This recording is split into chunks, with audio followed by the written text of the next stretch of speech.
Warning, this is not a podcast for those who have got it together. We are men seeking answers to the questions that have plagued our mind. Can we be undefeated?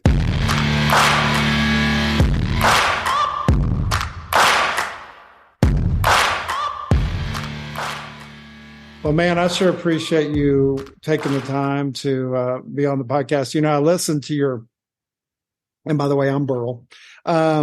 I listened to, I guess it was a talk that you did at a meeting, and man, I really enjoyed it. And there's a lot of it that I could relate to. I think that people listening may not, you know, they don't have the backstory that I have. And if you don't mind, here's the things that I know about you. You are a real estate broker. You are a veteran. And am I correct in saying that you did 2 tours in Iraq? Is that correct? Yep. 2 tours in Iraq. What else, just to give you basic, and tell the people kind of a little bit about yourself besides what I can glean of it. That way we can get some background on you. I am a recovered alcoholic. Yep. I'm a PTSD survivor. Mm-hmm. I'm a brother to many of those combat veterans, and I'm a brother. I lost my youngest brother 7 years ago to this disease of alcoholism. Mm-hmm. I never know what direction a podcast or a conversation, for that matter, or just a random encounter with a perfect stranger in this world is going to turn into. So, I've got a lot of different labels. And in that talk, I kind of went into how I look at labels now. You know, I'm an American, I'm a father, I'm a son, I'm a brother and broker, veteran, alcoholic, white, conservative. I'm a Christian. And I think the most important label that I've got is I am a child of God. That's a great label. And that is the label that I believe every one of us has in common. Yeah, for sure. You know, when I listened to your speaking, one of the things that hit me, and you talk about it a little bit, you have people, and I hear this story a lot. That's why it interests me, where people, this I think happened on your first tour of Iraq, where like people might join the military and they have certain expectation about what that would be like. And in the military, there's this kind of like hurry up and wait. That's an ongoing joke. And so like for me, I have that experience. I was also in the military, and I was in the military a long time ago.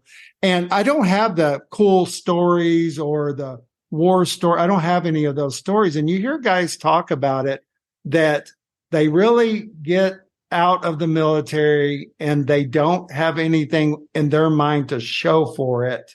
They don't have those experiences. And I'm always surprised and also intrigued, because it relates to my own personal story, about how much that affects them mentally and how much it affects. And you kind of allude to that a little bit after your first tour of Iraq. And I'm just curious your thoughts on that. These guys that they met, you know, especially during like a conflict or during war, when you hear stories about a lot of guys who have suffered tremendous loss or have, you know, been injured or their buddies been killed. And yet if they don't have those stories, and they almost feel like their time in the military was worthless. Wow. So Burl, I experienced that. You know, I saw some things, did some things I'm not proud of. Part of me wishes I hadn't seen or done. And but then I watch a movie like Lone Survivor or American Sniper, you know, something like, and then I'm like, I got nothing on that. Right. You know, I didn't lose any of my soldiers in my first tour or my second tour that was in my platoon. You know, we experienced some of that, but, and again, then I watch a movie like that where it's just every day, all day, they've got people that they're losing in the middle of it. And, so I'm a 3rd generation National Guardsman. from here in Salina, Kansas. My grandfather, who passed October, he would tell that we're third gen, and we all served out of the same armory, 1102 Armory Road, right here in Salina, Kansas. And a lot of history there. I remember as a kid going in when my dad was the company commander, and it was an armor unit at that point.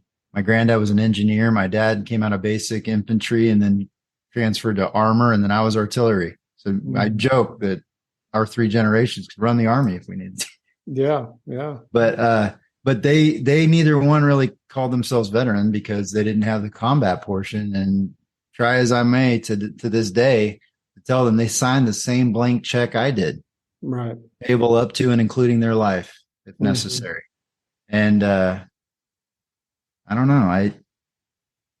I find that interesting. It really has a psychological effect on people. And of course, I think you're right. I think a lot of that comes from the media. It comes from movies that we watch. We admire those people. I think it's also something like ingrained in especially men. I can't really speak for women, but I see it ingrained in men that they want to go serve their country. They want to die for their country if need be. They want to be the hero. A friend of mine once talked about how many times he had replayed in his head being the hero in a scenario and how it actually was detrimental to him when he started thinking about it. It's like he could never live up to that standard that he had, that he's sitting there like replaying in his head. Like through a lot of times you hear about resentments. That's how I never really understood the word resentments until somebody explained it. Like you're playing this scenario over and over in your head, and the scenario, every time you get better and better, and the person you're thinking about gets worse and worse. And I was like, oh, I did play this scenario over in my head. But I think that in the way he described it, that he almost is playing that scenario over and over in his head about him being the hero. And he could never, completely live up to his own, standard of what that looked like, Well, we're already the hero. Yeah.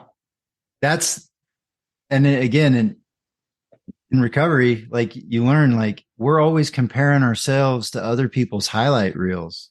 That's the social media problem is, you're watching these people and all they post is their highlight reels. That's generally all we post. That's all I did, and then when going through recovery, see, I had a very public blow up here locally where, unfortunate things were shared via social media that was very oh my gosh. Like it was public for me. It was like this major, what would you call it? Like, and again, being a successful real estate person and people have your face in their yards and all the stuff. So it was very dramatic and, caused me to reach for a gun that miraculously, while I was in treatment, the therapist had told my now ex-wife, that she needed to get the guns out of the house. And it made no sense. That therapist, later, said that she never gave him that recommendation to anyone before.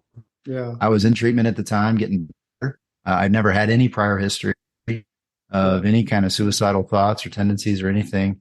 And literally in that moment when I realized just how much pain I'd caused, and my wife at the time was over in a corner screaming. I've heard her give birth twice and scream out of this just pain that our personal life was now out there and on a 50,000. Yeah.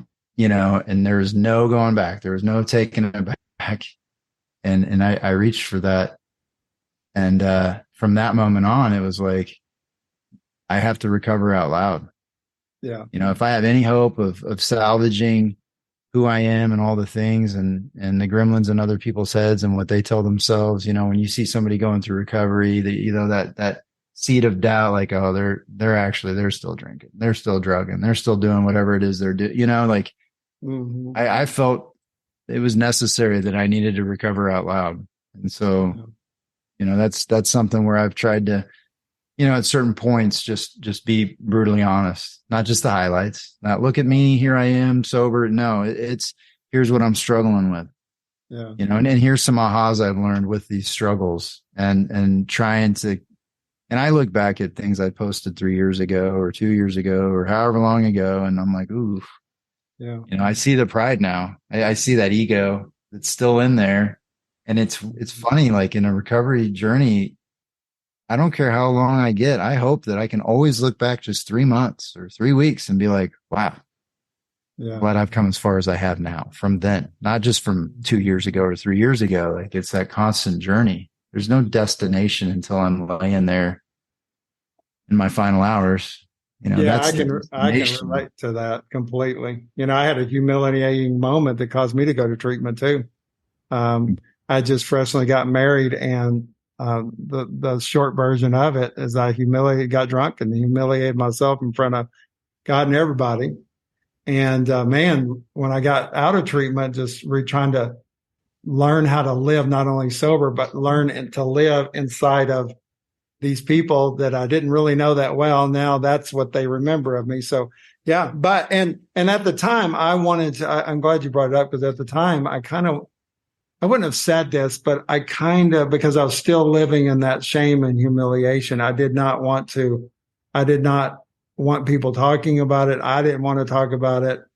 But then as I have grown, I'm like, man, I've become a lot more vocal and a lot more verbal about it. And the aspect that you're talking about, that it really helps me, in my recovery and what's going on with me and my own growth. Because there was a time period there, I felt like I could not live outside of that shame.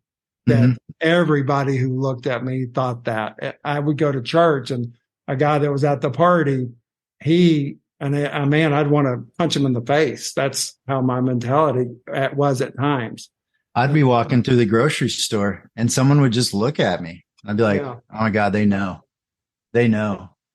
Me trying to go on my first listing appointment. I mean, I spent 10 minutes in my truck at the time, and I knew I had to get back on this horse. I knew I had to force myself to go in there, but it was one of those situations where it was like 3 siblings and an estate deal. So there's going to be 6 people in there. And I'm like, what are the odds are one of them knows, and I just had to be like, Ash, you have to surrender that. Whatever it's going to be, it's going to be.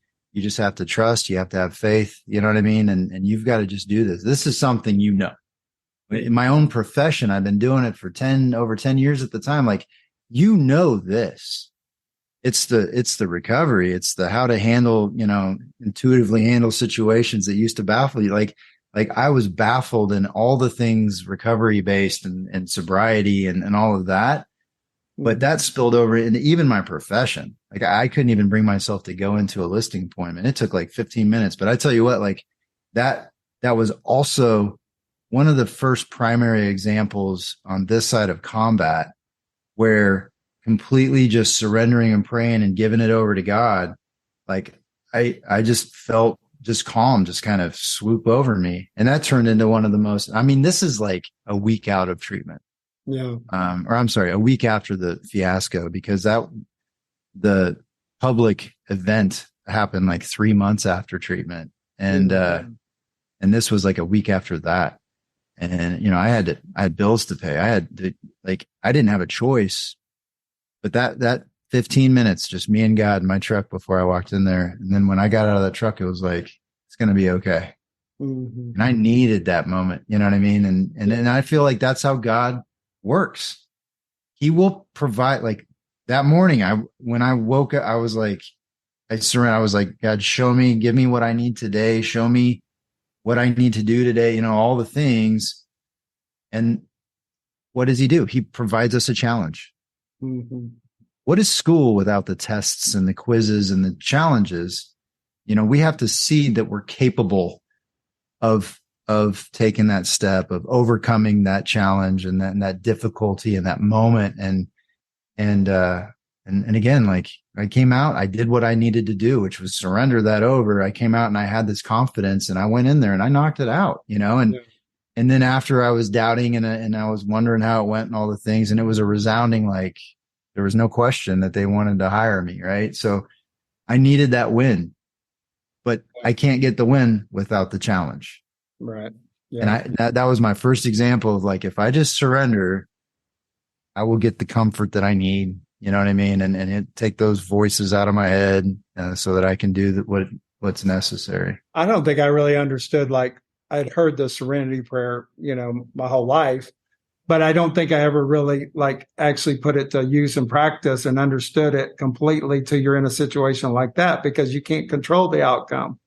And yet, we talked about it recently. It's like, man, if you're not careful, you can spend a ton of time freaking out, worrying to death, getting angry over, shit you can't control. Yep. And really, those are indicators. Like, I've started to learn. It's like, man, if I'm like kind of out of control in my mind, freaking out about something, it's not something that I can control. It's a good clue. And then that prompts me that I've got to stop this insanity, because the insanity, that out of control thinking literally could go on for a day, 2 days, a week. It could go on. The enemy works with what ifs.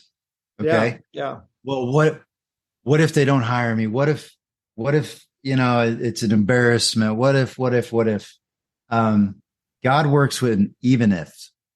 Okay. And so where that comfort comes in the challenge or a situation, and our mind wants to throw all these fears. And I love this saying, 95% of the worst stuff that ever happened to me never happened. Yeah. Yeah. All up here. Right.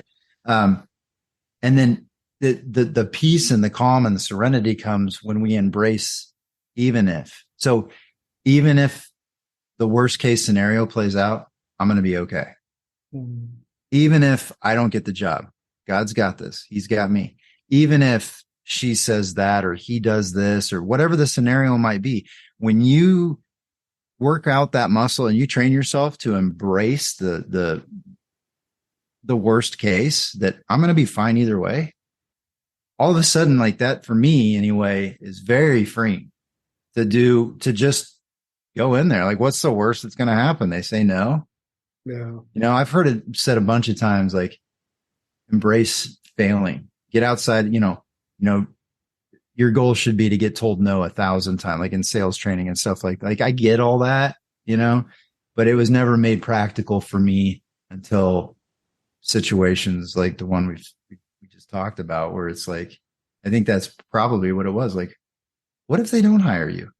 Yeah. You have to go in there and do the thing, so that you can tell yourself you're capable of doing it. Yeah. And I would not have that if not for the tools that I learned in a 12-step program. There's no way.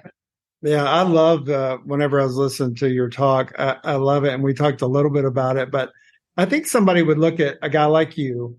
I love the way you approached it in the talk, but I think somebody would look at a guy like you and say, man, yeah, 2 tours in Iraq. He's a veteran. Of course, he's got PTSD. I see why he turned to alcohol. I see why he did what he did, but I don't have that excuse. And they almost like, it's almost like from the start, they downplay their own situation, which downplays getting help. Truthfully, it's downplayed, because it's like, I think most people would look at that and say, yeah, man, of course, man, this guy's got stuff going on in his head and in his mind. But the way you talked about in there is that in fact, I think you said that everybody has PTSD, and I think that part of the reason of that, I think we overuse some of those words, trauma and PTSD, but the bottom line is everybody comes from a different place.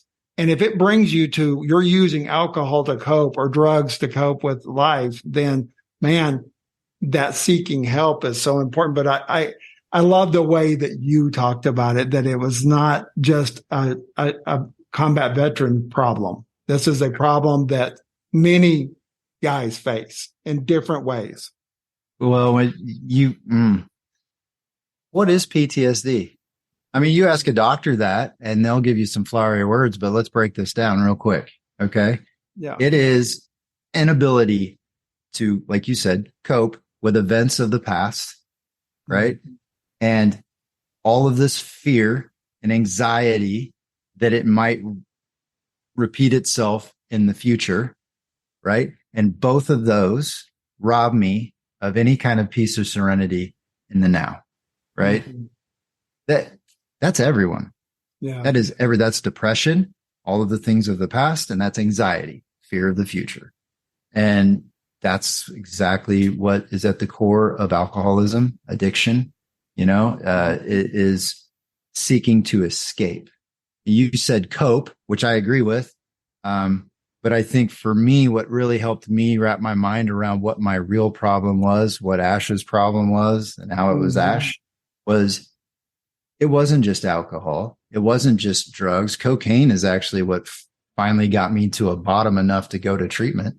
And that was bare knuckling 6 months of sobriety from alcohol with no program or anything. Like, if my alcoholic mind got me thinking that maybe cocaine would keep me better focused and do more work. It was, the insanity is just crazy. But I think seeking to escape, whether it's in my phone, 4 or 5 hours of a show and Netflix and binging series, these are all ways to escape reality. The cocktail of prescriptions, legal prescriptions from the VA, like, that is legitimately what is at the core for what I believe to be almost every ailment, whether you're in recovery or not, whether you're an alcoholic or not. And this is where, and I've had people inside the rooms of my recovery group that they kind of frown at me saying this, but those of us who are alcoholics who have been forced to make a decision, death or surrender, we're the lucky ones. Yeah. We will eventually achieve a level of understanding how to live life on life's terms, unlike anyone else outside of recovery will ever find. Most likely, at least on average, because they don't have to. Normal people can live out their entire lives half happy and half miserable. Yeah. And for whatever reason, those of us who are addicts and alcoholics and have hit rock bottom, you know why we got to rock bottom? Because that ain't good enough for us. Right. We've got to figure out a way that we can be happy or we're going to be miserable. Mm-hmm. And surrendering each morning and learning how to make right with the past and accept it and get past it and smash resentments and forgive, so that we can stop fearing the future. Mm-hmm. We're going to find serenity. We're going to find peace each day, one day at a time. I don't have to worry about tomorrow. It'll have its own problems. And today's got its, you know what I mean? Like, yeah. It's funny because I've been thinking about this word a lot, and you kind of brought it up, and really where I've really learned from this word, which is self-pity, where I've really kind of learned about it is actually. That was in today's reading. Yeah, I from other people. And what I mean by that is, like, there's some guys that, are in my group, and one guy, like, him and I become kind of friends, and man, I see it in him. He's young and he's new in his recovery, and the whole, what I see is myself in it, and he will, just talk about really all the bad stuff in his life, and man, but again, it helps me learn about myself because I was so in that. My cousin had committed suicide. My mom had died, in the last 2 years, and I look back on those things, and I was like. Also, it wasn't just those things that completely consumed my life, but it also, my inability, like, man, God, look, I can never get better. I can never quit drinking. I can never, there's just all this constant self-pity. And I wouldn't have called it that. If somebody said, man, is that self-pity or are you, I would say, no, it's just me trying to deal with the circumstance and things that are going on. But now looking back, I can say, man, that was absolutely self-pity. And I still go through those moments sometimes too, where I'm like, I just get caught in this. I don't like the word like selfish. I don't like the word self-pity. But when you start to think about it, it's like I'm consumed with this thing that has to do with me. I'm consumed with the negativity of it. I'm consumed with, I can't ever change. The same old Burl over and over again, all these things. And what I've recognized is that, man, that's absolutely self-pity. And those things are very detrimental to our happiness, our serenity, the things that you mentioned. And that just has been on my mind. And I'm not even talking negatively about the guy I'm talking about, because I see it in myself. It's like, and I know he's trying to get out of it. I can see it. I can see the struggle. He's just earlier in kind of in a different place than I am. But I'm struggling, let's say maybe once a week. But I used to struggle with it every single day. It just seemed like I was consumed with it, you know? And again, I wouldn't have called it self-pity. And what's crazy is, again, there's a really quick way out of it. I mean, like immediately there's a quick way out of that muck. And Elliot, who you've had on, he taught me this, and I tell you what, it really came in handy, and it actually helped one of my sponsees. It saved his life. And this was early in recovery. He just had this come on quick, just cycle of doubt and pity and depression, and just his whole world, just like with most of us, was just in disarray. And it was just like they all aligned and came in on him at once. And it was sit down with a pad and paper and get writing a gratitude list. Yeah. It is told that early, and I think we all roll our eyes. It sounds like a joke. It sounds like, are you kidding me? I got all this good. You want me to write a gratitude list? Yeah. No, it is impossible. It is impossible to feel gratitude, to express gratitude. Like force yourself to happy I have kids, like as soon as you start that process, it's impossible to simultaneously feel any negative emotions. Anger, fear, bitterness, depression, self-pity. Like you cannot feel that. It's not that you're in a better mood all of a sudden, but it can't feed itself. You can't get lower if you're making a gratitude list. And as a matter of, it'll spring your butt right out of there, because once you get to a place of gratitude and you look at how you were feeling and all the things, you know what I'm saying? Like you're like, whoa, you realize how far down you got, how quick you did. And now you're way up here. It's not necessarily about the things you wrote on the piece of paper. It's about the mindset of gratitude, where that gets you. And then you get this godly perspective on things. Yeah. I'm put on this earth to be of service to other people. How the hell am I going to do that if I'm feeling sorry for myself? I can't. You know what I mean? And wow. Yeah. And so one thing that you touched on is a lot of the things that we feel self-pity about in the program, and working with a sponsee and seeing in them and remembering where I used to be. That's how God uses us. And again, like the 12-step process, you put that in one hand, and then you put the Sermon on the Mount in another. Mm-hmm. Yeah. I mean, that's all it is. It's just like the 12-step process is like kindergarten through 12th grade, so that you can get to the place where you can graduate to really understand the Sermon on the Mount, or any other scripture for that matter. And it is, we see when we finally get to the place in the steps where we can legitimately have something to give away, we start trying to be of service and actually try to lend an ear to another person. We don't have anything to offer them other than the stuff that we used to think made us devalue us, or like the things that I thought I was taking to the grave, the worst things that ever happened to me, the worst things I ever did, like these things that I felt like made me worthless. When these are all you have to use to actually help another person. Yeah. And so in the program, when you seek to give back, when you seek to be of service, all you have is those stories. And so as you use those to be like, hey, I got one for you, you know what I mean? Or I can relate to you here. And like those labels of being a combat veteran, where somebody's been going in the rooms and finally they're like, oh, finally another veteran. And I'm like, yeah, but I got the same message as everybody else, and all of a sudden these things that used to be terrible and make me worthless, I see value in them. Yeah. I see where there's a purpose. I see where there's a reason I had to go through that, or in this moment, this person that's clinging on to life would be of no value to them. I can't be a channel for God's peace, right? without having gone through and done and experienced all the things that I had.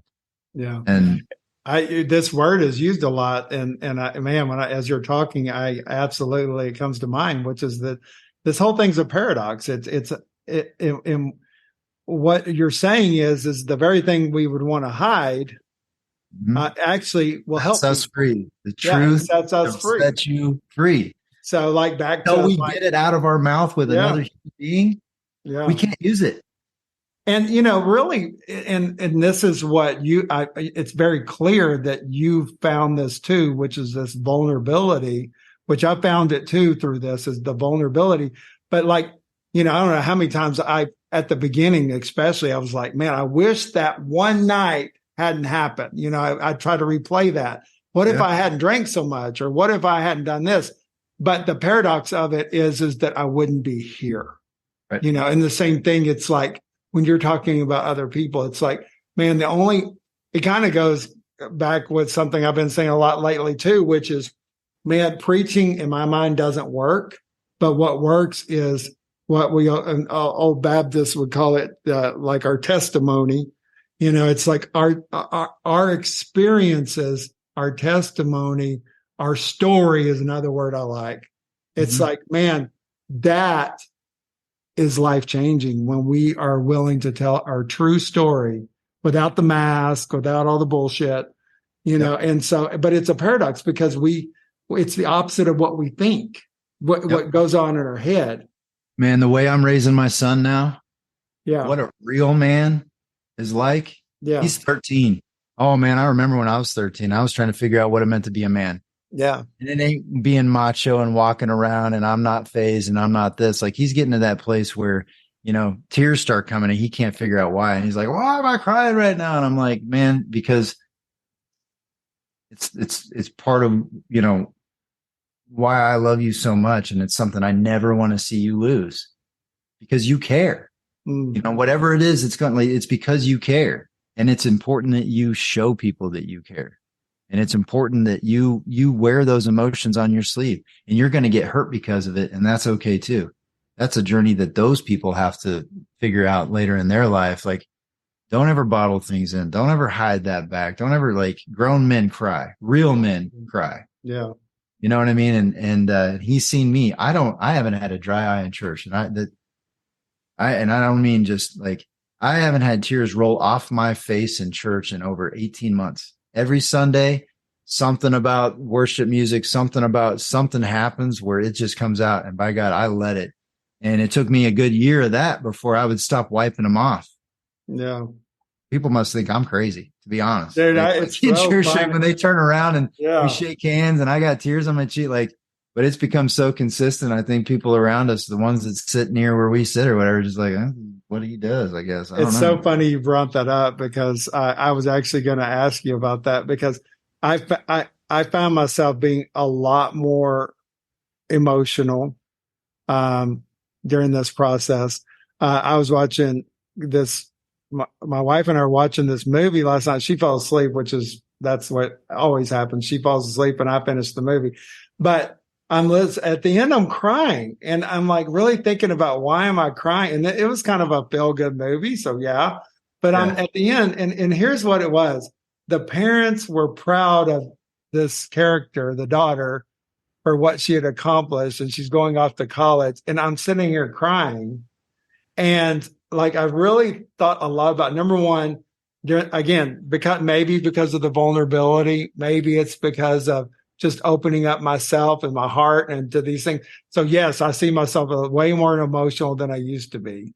But also it's and this wasn't a negative emotion. This was a very positive, but it's it kind of floored me that what I really enjoyed seeing is her getting a praise for what she had accomplished, Mm-hmm. And yes, you could say that was negative, but I think about my mom has passed away.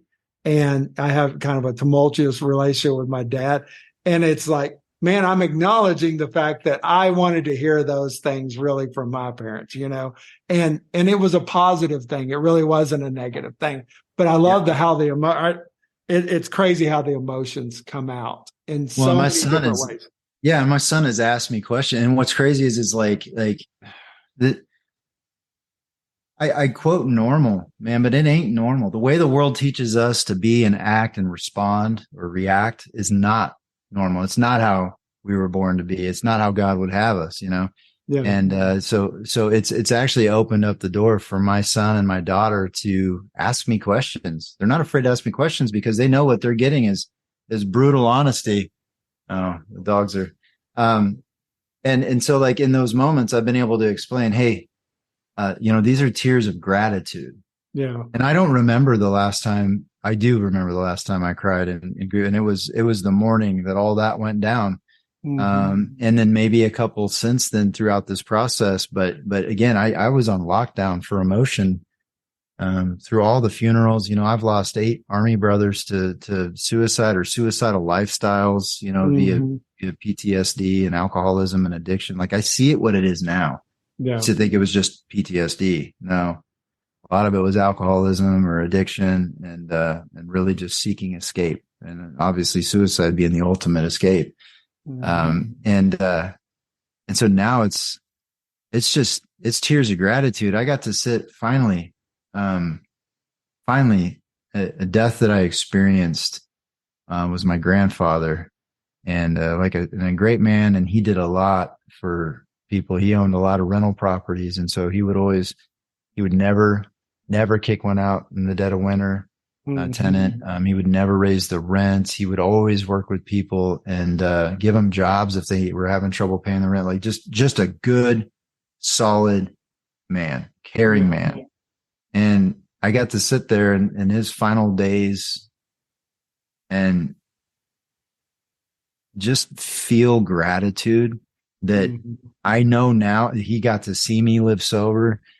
He told me, I don't know how many times how proud he was, but I got to sit there and just kind of reflect over his life and what a legacy he left for other people and all the good that he was able to do. And that's what people remembered was him going out of his way to be of service to other people. Right. And me having hope now that I might be able to actually do that. I might actually have a legacy that has nothing to do with pride or ego and just like how you made people feel, how you went and did things that aren't normal.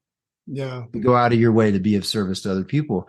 But I had these tears coming down just of gratitude, not sad that I'm losing him, but just grateful that I can remember that I got to know him, that knowing that not everybody gets to know their grandfather like I did, and knowing that he'd gotten to the end of that journey. Yeah. And that he'd really lived the journey part the correctly, that each day is an opportunity to be of service to somebody else and help make a difference. You know what I mean? Yeah. Instead of this race. Yeah. That's good. That's great stuff. I want to get your thoughts or your opinion, or your experience on, like for me, before, I kind of went into recovery. I thought the alcohol was just one of the symptoms. In other words, hey, I've got these other things that are as big, these other problems, in the program, they call it like character flaws.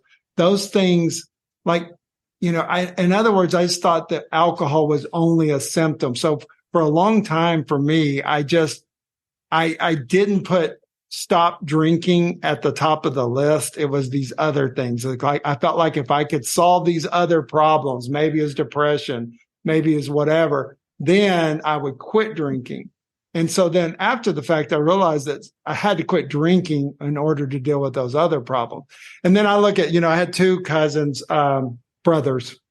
I was very close to them. They committed suicide, 10 years apart.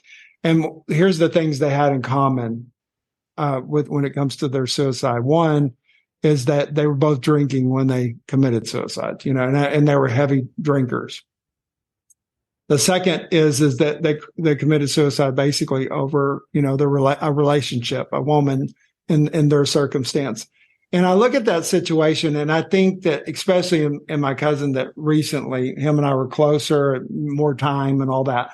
But, he was just same thing. I heard it when he would talk to me that drinking was an issue. He'd admit that, but these other things, whatever they may be, like he had lost his dad, my uncle, at a very young age. And so things like that, he felt like if he could deal with those, then he would quit drinking. I'd just like to know your thoughts on that. I'm sorry you've experienced that too. I appreciate that. Thank you. Sounds like we have a tendency to obsess over things that we can't control or change. Mm-hmm. And drinking is something we can change. Yeah, absolutely. What's happened in the past, I'm not going to be able to change that. I believe, and you hit it on the head, recovery goes in and talks about it.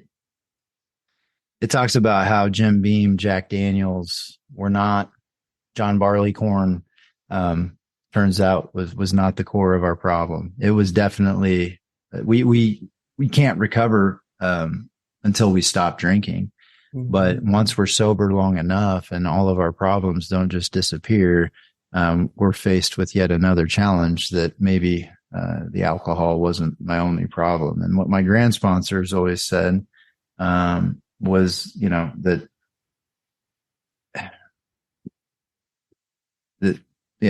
my problem is Ash. Mm-hmm. And what I've learned, and again, it's one of those things where I call it K through 12. You show up at a meeting, it's kindergarten, and you can hang out there in kindergarten for quite a while. You're going to get bored eventually. Eventually you got to start progressing through the grades. And ultimately, it's higher education is the goal. And the 12 step states having had a spiritual awakening as a result of these steps. So many people want to wait until there's a burning bush to start the steps, and it's not how it works. Faith without works is dead, and you've got to make the decision to start working through those steps. And once you do that, that's when you start digging, and you start to get to the root of it. And what I've found that to be is that every single one of us at some point in our life, if we're relating to you and I's story here, we've found ourselves with a God-sized hole. Yeah. And there's only one thing that's actually going to fill that. There's only one thing that's going to fill that. And I tell you what, the closest thing that I've found to filling it is a woman. Yeah. And if we're not careful, boy, we can, I love metaphors, and, parables work for Jesus. So it should be good enough for us. Right. But so a woman can damn near fill that hole, the right one, you know what I mean? And then we fit in a nice car and some alcohol and maybe some drugs over here and a good job and our bank account, and we shove a bunch of other stuff in there and it gets us by. And there's that half happy, half miserable thing. Yeah. But the problem with people is they will abandon us, whether they choose to or not. You got cancer, you got car wrecks, you got cheating, you got all kinds of stuff. We're broken. We were never meant to be everything to each other, ever. Yeah. We're meant to be with each other and help each other and carry each other, but we were never meant to be on that pedestal. There's nothing and no one that will forever be dependable every single day and every moment, no matter where you go or what happens or anything else, that will always be present, always have your back, always show up in an instant. You know what I'm saying? And that's God. It's a God-sized hole. And we've all known people who've made it happy through their life, seemingly. I don't know what goes on behind the set, and they don't have God, and they can do it, Yeah. I don't want that. Yeah.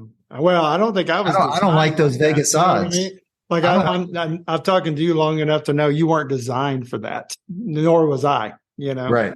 Exactly. And frankly, there's something better than okay. Yeah. Good is the opposite of great, or the enemy of great. Isn't that how it's said? And again, so I'm in a relationship. I'm getting married June 10th. We're engaged. Yeah. Congratulations. Elliot told me that. Thank you. And brutal honesty from the beginning of our relationship is probably key to why she stuck around, because she must be damn near as crazy as me. Because I was brutally honest about my life and my struggles. And she came in and I had less than a year sobriety at the time. And she claims that she knew, like, I was more headstrong, focused on self-improvement than anyone she'd ever met. And she's like, I knew you'd be good. Like, you'd be okay. Like, but one of the most difficult conversations for a man and a woman to have, at least this man and that woman, is both of us wrapping our heads around this paradox that in order for her and I to be good, we have to place each other second to God. Because if I'm not surrendered first and foremost to God, then I'm never going to be the husband that she deserves. And I know it. You know, I will have a self-fulfilling prophecy of doubting myself. And by the same token, you know, I can't be that for her. And we know when someone is fully dependent on us. Yeah. We know when, if something were to happen to us, that this person is not going to be okay, or they're going to have a real hard go at life until God finds his way to the top. You know what I'm saying? And for a recovering alcoholic to have somebody putting me at the top of their pedestal, I can't bear that weight. And I know it. Yeah. You know, and so, man, I think it's great. There was a couple of really amazing nuggets in there. I think that I could completely relate to. One, what I've done that, like I tried to fill that God-sized hole, that vacuum there that you talk about with a woman. I mean, it's like multiple times.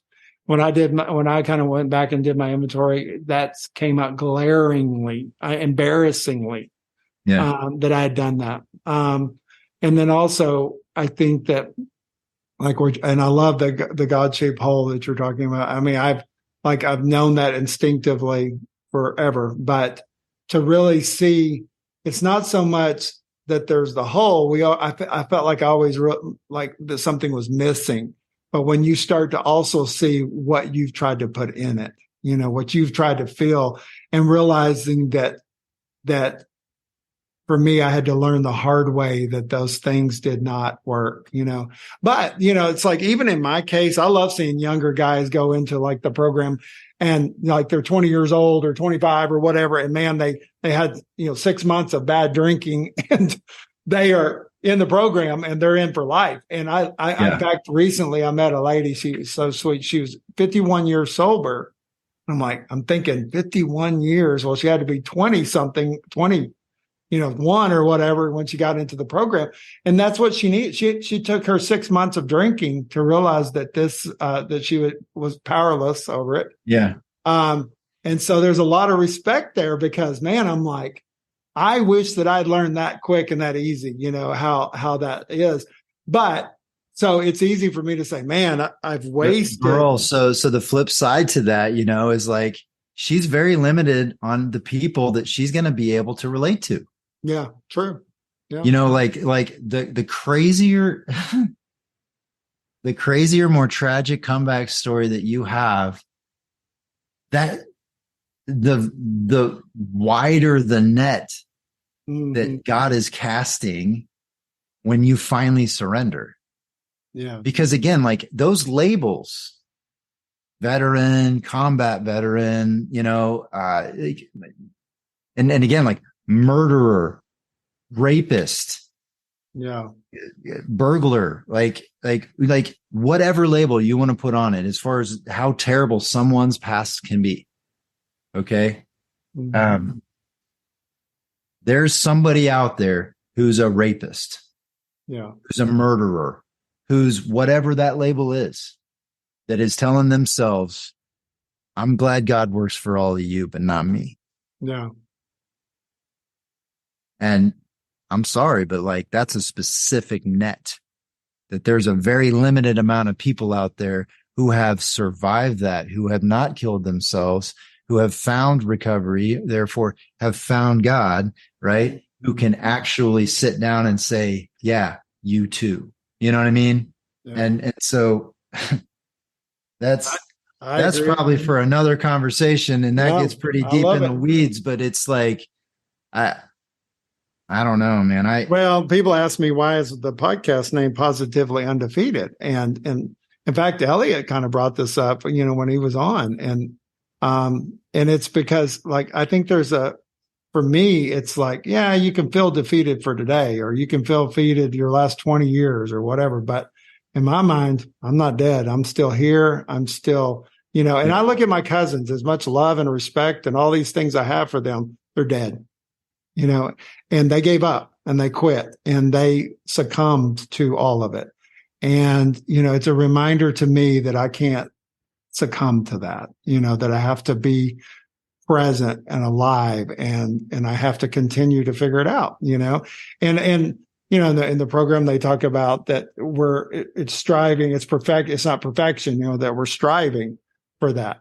And I think that that's part of it. It's like, man, we're never going to be perfect in our spiritual walk. We're never going to, but it's like, it's about the journey, really. So, yeah.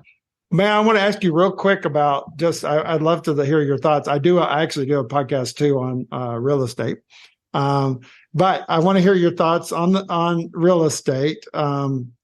Just before I get you out this program, I know that's absolutely, a switch, man. but I love to hear other people's. I'm pretty new to it. Just to give you some background, I've only had my license since since last October. Oh, wow. Okay. A huge career change for me. And it really came about because of treatment, because I went to treatment. I realized that me working out of town and that kind of the environment I was in was not the best for all of it. And so then I got into real estate. But I'd love to hear kind of where you're at in real estate and kind of what your thoughts are on real estate market right now. And so I told a number of agents who came to our new brokerage, which is a cloud-based brokerage. And I told them, I said, guys, while you're new, like right where you're at, Burl, would be a great time to start a podcast. Yep. Because if you're willing to be open and honest about like what you don't know, and then seek out via podcast the people that know it, like that's the perfect podcast for any and all real estate agents getting into business. Yeah. Be like, look what I heard today was escalation clause. Do you know what escalation clause is? Get this. I'm going to write that down because we do a little game, and that'll be escalation clause. I'm going to write that down because I got to tell you about another. It's the dumpster clause that literally just got our clients the win on a $510,000 barn dominium here. It was the dumpster clause. Okay. That's a good one. Yeah, we play this game at the end of because I do it with my wife, and again, she's the experienced one. She's done it for 16 years. But we play this game at the end, and it wasn't our original idea, but we like it, which was like we say I could say like vacation rentals is that overrated, underrated, or just right? And so a lot of times, so she never prepares for that, and so I always try to prepare for it, but it's kind of an ongoing joke. So it'll be a good one for me to ask her. Appraisal gap clause is a third one, and those three right there will get you a hell of a lot further than even the price. Yeah, because now you can start speaking to the seller's needs and convenience. And that barn dominium I told you about, my clients got that even though our offer was $9,000 less than the next. No special financing. It wasn't cash, but they used those three clauses, and they ended going, that. And then we also used a seller choose the closing date kind of thing. We were just basically expressing, look, whatever you want up to this price, whatever terms, we don't care. We just want the home. Yeah. Gives them zero doubt that my people were going to back out, Yeah. The other one was the inspection clause. And it was basically stating that we will not request any repairs on any single item where the cost to do so would be less than, I think it was $1,000. Like, we're not going to nitpick you. Yeah. If it's not big, we're not going to ask for it. I like it. I like that. Okay. How do you feel like the market is there? Like, so, you guys are in a fairly small area, right? Yep. 50,000. Average sales price now is probably about 155,000. We've got 51 properties on the market today. Healthy would be 450. That'd be about a good 4 to 6 month inventory. We're sitting at maybe 2 weeks of inventory, which means that if we didn't get another property hit the market, right, at the rate at which properties go under contract, in 2 weeks, we'd be out of homes on the market. Mm-hmm. Healthy is considered 4 months. Yeah. We're less than 2 weeks. Like supply demand is way off, you know? And then a lot of people thought that interest rates jumping, we're going to slow things down on the buyer side. And I'm sorry, but any rate is better than 100% interest, which is what rent is, right? Mm-hmm. It's always a good deal for someone renting to buy a home. So you're always going to have that wave of new buyers hit the market each year. Yeah. Always. Yeah, like clockwork, right around March, right? Mm-hmm. They start walking in and getting pre-approved to buy a home. And even though this year that wave might be a little smaller, what we saw was last year when interest rates spiked, we saw a whole bunch of people currently in the market go out of the market. Mm-hmm. Well, now it's kind of leveled off. And so they're like a second wave this year coming in. We actually have 2 waves of buyers coming in, and we have even less homes hitting the market because of all the sellers who are locked in at 3%, 3.5% or under interest rates, who otherwise would sell this year, who aren't. And they're scared. People are scared to list their home because they're afraid they can't find one, because they don't know about bringing homes on the market subject, contingent on finding a new home. Mm-hmm. Like the vast majority of the public doesn't know that's an option. Mm-hmm. That they can bring it on the market and not have it sold out from under them and be homeless. Mm-hmm. That you can bring it on, and the buyers are desperate enough that, they'll write 60 and 90-day closings. They're just excited to have it under contract. Like take all the time you need to find a home. We know how the market is. We just want yours, and they'll wait while you go and find one. That's good. I found that right now that the sweet spot for us at this time, at this moment, is the $100,000 range. So right at the 100. We just recently completed a flip home, and it came in at the value at like right over 100. And so very quickly, we're noticing that that's kind of our sweet spot. Do you feel like that you have a sweet spot right now in price range? I'll be honest. Anything under 220,000 in ours, and especially if it's move-in ready, which I can't think of anything move-in ready that would be priced under like 120 right now in our area, as small as it can be, and which is crazy. A lot smaller area. I think that's the town that I live in is 12,000, but I mean we cover all Western Oklahoma. Where's the closest like big city to you guys? Honestly, it's like when you're talking about the 50, you're talking about almost Oklahoma City. We don't have, every town out here is like 3 to 15. And you're about an hour drive from there? About an hour and a half. Okay. So. Yeah. So you're about Lincoln, which is where Elliot lived. Yeah. So in reference to Salina. Does that make sense? Yeah. So similar to Lincoln, and I would say that our price difference would be about the same there too. Lincoln's average. That's actually one of my podcast idea for the real estate podcast is to do like get somebody like you on, get other realtors on, and really the idea would be let's show what $100,000 buys in my area. Let's show what $100,000 buys in your area. Let's show And I think it's very interesting to people. Or let's take something bigger. Like we actually have on the market right now, a $800,000 or $900,000 property here. And I'm not talking about land. We do a lot of land, but I'm talking about a house in town. And I would love to show this is what $800,000 or $900,000 gets here versus like, let's say Oklahoma City or Dallas or whatever, because I think that people would find that extremely interesting to how much, because we live in a very low cost area compared to the rest of the world, in the United States. And so the cost of living here is very low. I run Facebook ads in California all the time. When we've got like a nice $400,000 or $500,000 property with 6,000 square foot and something crazy, and a couple acres, or I'll run my normal local 30-mile radius Facebook ads, Instagram, and all that, but then for fun, like I'll go throw $50 or $100 out in just California, and you should see like the shares. And I would say Colorado, California would be a good. Yeah. Oh, I ran one on the last one I listed. I ran it in Denver. Yeah. And my fiance, I must be a hell of a salesman. I got her to move here to Salina, Kansas from Denver. That's awesome. So that's her words, not mine.